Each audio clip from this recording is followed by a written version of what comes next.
Hi, welcome to the video instructions for Sunfire Silhouette. This beautiful bead mosaic is going to teach you about blending colors without the assistance of paint. We're also going to learn about making trees that have a lot of depth and a lot of texture in them, even though they look like very simple designs. So let's go ahead and get started.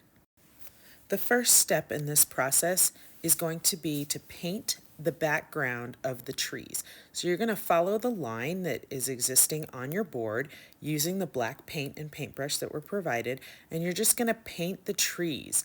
And what this is going to do is going to give you a nice solid background so that if there are any gaps in between your bugle beads, you will not be able to notice them.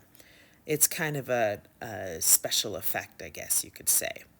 Then, once you've painted the entire background and everything is dry, you're going to begin to glue down your bugle beads. Now, there are a couple of ways that you can do this. You can either put them in linear lines and do all straight bugles and then do a line of twisted bugles right next to it. Or, as I'm demonstrating here, you can be a little bit more random about it. I like the random approach because trees are very textural and they're not very linear, and that's just a personal thing of mine. But what I'm doing here is I'm putting down a line of glue, picking up beads at random. I don't do one for the other, I just pick them up as they feel, lay them down, make them look like they're somewhat scattered so that they don't look linear. And if you notice, whenever I drop a bead into place, I am wiping off the tip of my tweezers with my fingers. Now, there's a couple of ways that you can glue this. You can either do kind of a dip and stick method where you put a ball of glue somewhere and you dip the bead in and then you put it in the right location, or you can lay down a line of glue like I've done here and kind of dip the bead in it and then move it into place.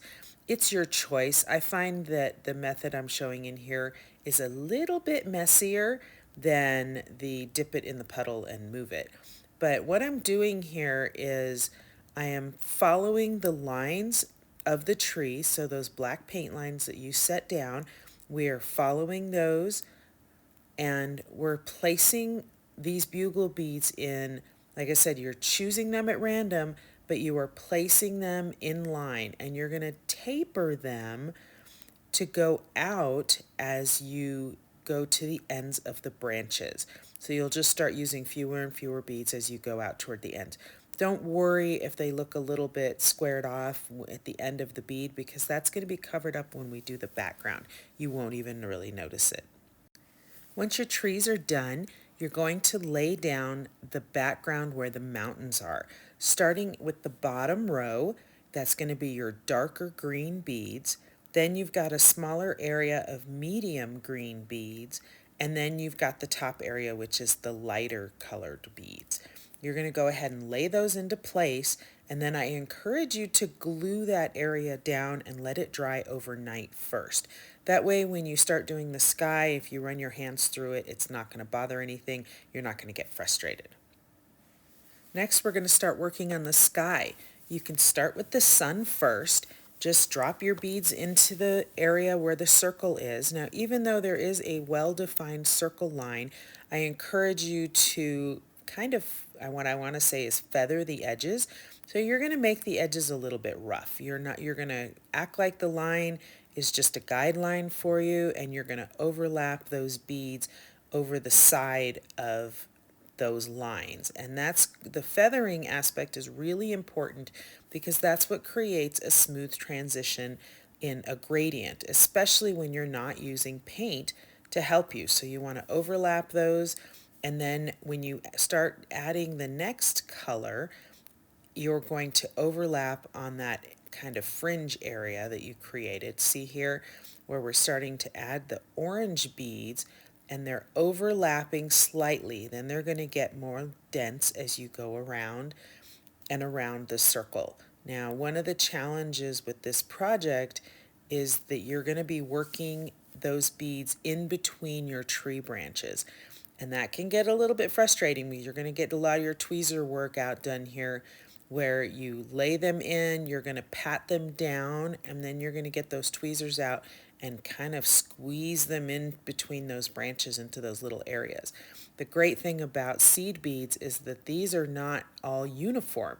So you can get some of those little smaller beads and use those beads to tuck them into the corners. You're going to work your way out so you have 4 shades of color to create this sky with. Your yellow leads into your silver lined orange yellow, which is going to lead into your transparent orange, and then into this coral color, which is a much deeper, rich color of orange. Getting your single layer is very important. Just like you do in all the mosaics, you want to get down to that single layer. And if you do it right, you're not going to have a lot of touch up. You're going to, as you learn this technique and do it over and over again, you'll find that the smoother the surface is when you create it, the less touch-up work you're going to have to do in the future. So you're going to lay all your colors down, get it looking smooth and beautiful, and then after that's all done, you're going to pour your skinny glue on top of it and allow it to dry at least overnight. When it's completed, this is what it should look like. Now, I actually took this picture before I did touch-up, so all of the little white gaps that you see in mine are not going to be visible in yours because you're going to do the touch-up. So yours is actually going to look better than mine.